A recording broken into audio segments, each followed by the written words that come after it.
So I'll be close. back.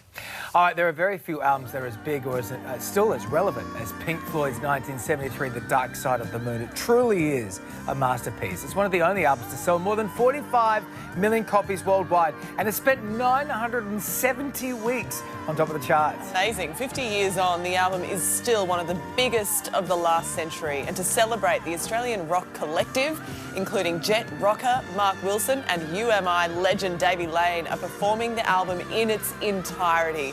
And we're thrilled to say the fellas join us live from Melbourne.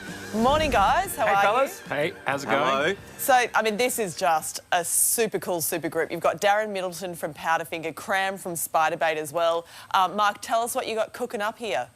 Yeah, I mean, every year we decide to put together a show of an album we love and kind of learn it inside out and perform it as like almost like a recital. We do a big tour, and this year we just decided to do Dark Side of the Moon, being the 50th anniversary, and we all love the record, and Yeah. it's a bit of a challenge to undertake, but Yes. yeah. Davey, I mean, this is one of the great albums of all time. How do you even, what influence did it have on you growing up? Oh, well, for me growing up, as a nerdy wannabe guitar player, trying to shred in my bedroom, David Gilmour was a big influence on me as a guitar player. And just the record, it's just, there's something so transcendent about it. While, you know, the lyrical themes are actually quite bleak, there's something about it that just sounded like it came from another planet, you know?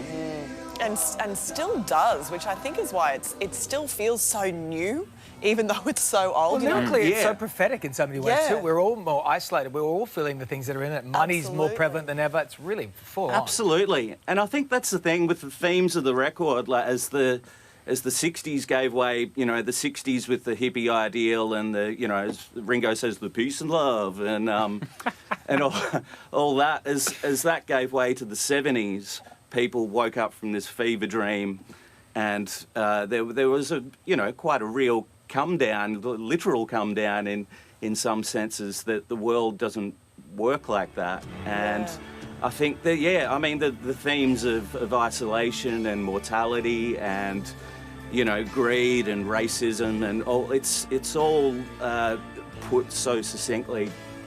Well, you guys have already paid tribute to Neil Young and the Beatles as well. From a performance perspective, how different is it for you to come together as members of different groups all together, rather than playing with your original gangs? Is it just a lot more fun in a way, sort of bouncing off new people from different areas and different bands? Yeah, this one's like a bit more like school camp. You Yeah.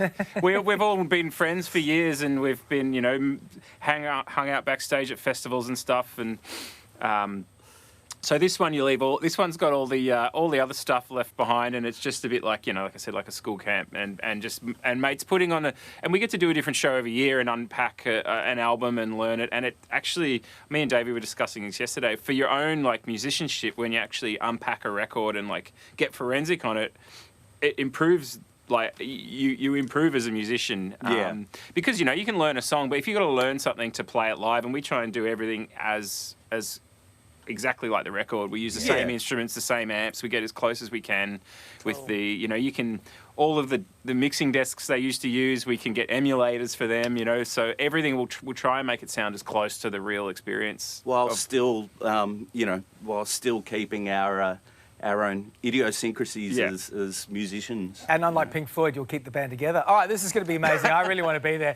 What's going to be next? What's up? What do you think about for next year? What's on the boiler? We were talking about that yesterday. We were, yeah. Look, there's been discussion of doing like a Revolver Rubber Soul together, because like that's, you know, those two records seem to be part one and part two. But you know, like I'd like to do that, so I'll put my vote in for that one. Yeah, we're already thumbing through our record collections. Yeah, and that's the thing. We choose one every year to do, and it's a pretty fun thing to do. It's awesome, guys. We're so thrilled about this, and it's an amazing album. It's going to be a huge experience. Thanks for being here, fellas. We'll see you at the show. Thanks for having us. Thank You you. want to go see it, head to the website that's on your screen right now, livenation.com.au. It's going to be amazing. So cool. Hey there, Today fans. Sarah and... What's my name again? Oh my God. Carl? Hey, thanks for watching our YouTube channel, though. Subscribe now for more news, special reports, and amazing Aussie stories. And Carl misbehaving, Whoa, of course. that never happens. Always happens. What's she talking about?